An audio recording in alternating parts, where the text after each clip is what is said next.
Welcome back. తెలంగాణలో మరో ఉప ఎన్నిక, దానం రాజీనామాకు రెడీ. ఖైరతాబాద్ ఉప ఎన్నిక. దానం నాగేంద్ర గారు ఈరోజు ఒక స్టేట్మెంట్ ఇచ్చారు. సీఎం గారు ఆదేశిస్తే రాజీనామా చేయటానికి సిద్ధంగా ఉన్నాను. ఇప్పటికి నేను 11 ఎన్నికల్లో ఫైట్ చేశాను.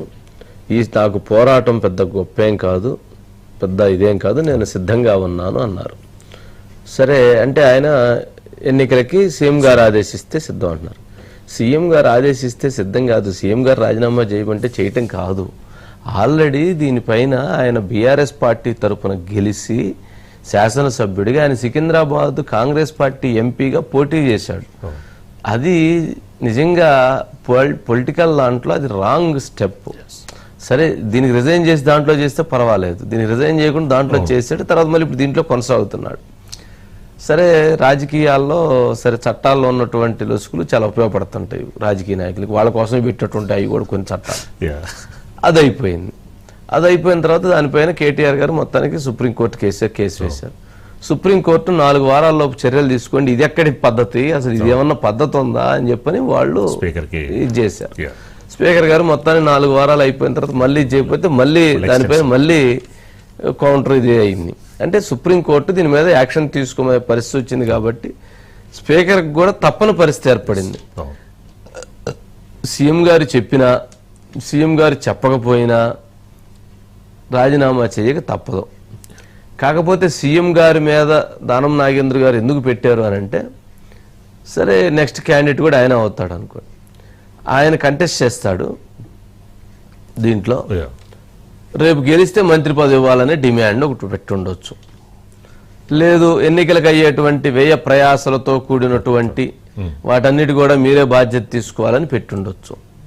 సరే ఈ నేపథ్యంలో ఆయన స్టేట్మెంట్ ఇచ్చుంటాడేమో అనుకుంటున్నాం, ముఖ్యమంత్రి గారి మీద భారం మోపటం.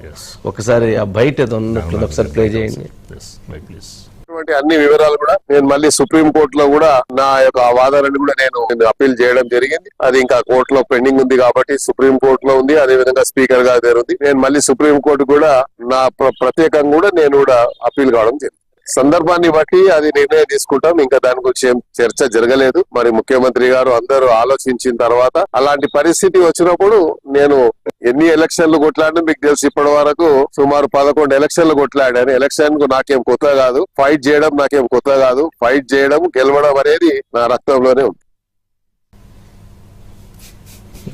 అంటే జనరల్ ఫైట్ చేశాడు కదా, 11 ఎన్నికలు ఫైట్ చేశాడు. గతంలో టీడీపీ గెలిచడం మళ్ళీ కాంగ్రెస్ పోయి అట్లా ఇట్లా జరుగుతూ ఉండేది. సరే మొత్తానికి పొలిటికల్లో అదొక ఫైటింగ్.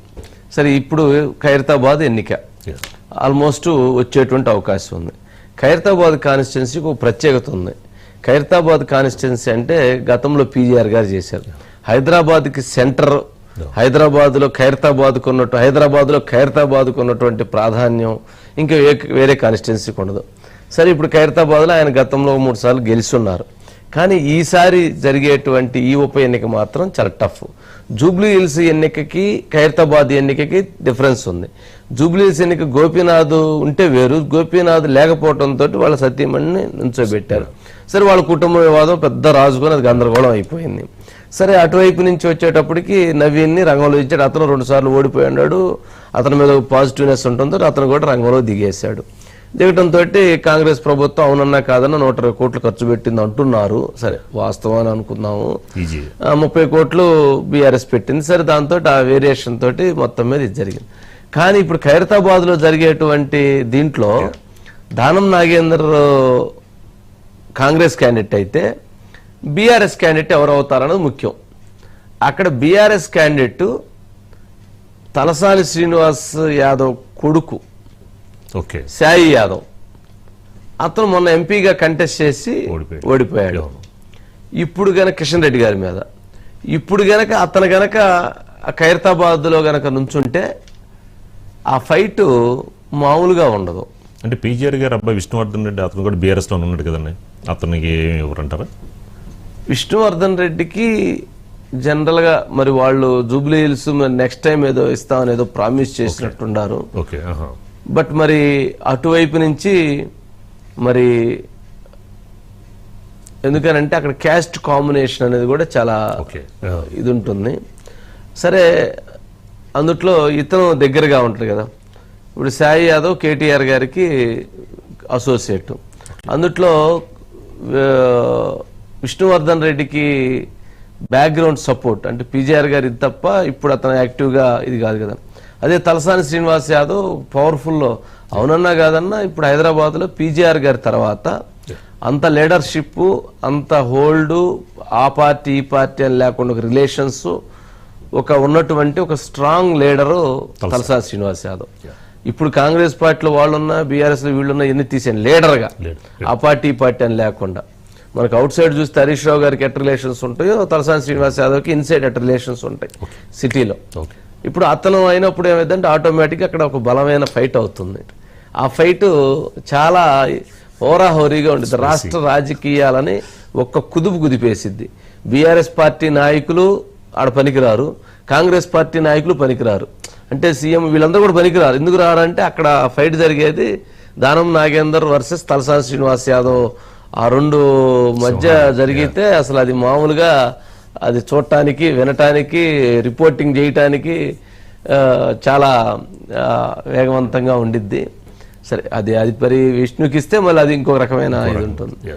బీజేపీ నుంచి చింతల రామచంద్రారెడ్డి గారికి పెద్దగా ఆయన ఆరోగ్యం బాగున్నట్లేదు, మరి ఆయనకే ఇస్తారా లేకపోతే ఇంకెవరికన్నా ఇస్తారా? ఎవరికి ఇచ్చినా కానీ వాళ్ళు వాళ్ళ చేతులారా వాళ్ళు కొంచెం దెబ్బతింటా ఉన్నారు కాబట్టి సరే ఏదైనా రసోత్తరమైనటువంటి రాజకీయాలకి ఖైరతాబాద్ ఇది కాబోతుంది. ఖైరతాబాద్ గడ్డ, హైదరాబాద్ అడ్డా ఎవరు అనేది రేపు తెలియటువంటి అవకాశం ఉంటుంది. శ్రీనివాస్ గారు ఏంటి ఎట్లా ఉండిద్ది మరి కాంబినేషన్స్? నాగేంద్ర గారు అయితే తప్పదు రిజైన్ చేయాలి, సీఎం గారు చెప్పినా చెప్పకపోయినా. స్పీకర్ గారు అయితే తప్పని పరిస్థితుల్లో ఇక ముందుకు వెళ్లాల్సిన పరిస్థితి ఏర్పడిద్దాము. ఏంటి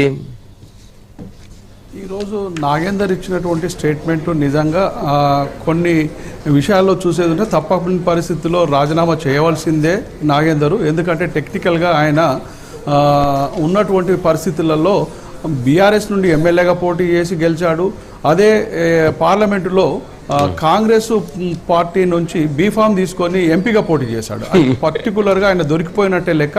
రేపు సుప్రీంకోర్టులో కూడా ఆయనకు ఎదురు దెబ్బ తగిలే అవకాశం ఉంది. అందుకే ఈరోజు ప్రజల్లోకి వెళ్ళి ఈ స్టేట్మెంట్ ఇచ్చాడు. నేను పోటీ చేస్తున్నా అన్నటువంటి విషయాన్ని ఈరోజు స్పష్టం చేశాడు. అది మీరు అన్నట్టు నాగేందర్ చేసినటువంటి స్టేట్మెంట్లో ఖచ్చితంగా పోటీ చేస్తాను, అదేవిధంగా నాకు మంత్రి పదవి కావాలన్నటువంటిది మొదటి నుండి ఆయన అదే ఉద్దేశంతో పార్టీలో చేరాడు. గెలిచి మళ్ళీ పోయేది ఉంటే నాకు మంత్రి పదవి కావాలన్నాడు. కానీ ఇప్పుడు పరిస్థితి చూసేది ఉంటే ఇక్కడ ఖైరతాబాద్కు ఉప ఎన్నికలు వస్తే మీరు అన్నట్టు హోరా ఓరి పోటీ జరిగే అవకాశం ఉంది. ఈసారి ఖైరతాబాద్ను బీఆర్ఎస్ చాలా పోటీగా తీసుకునే అవకాశం ఉంది.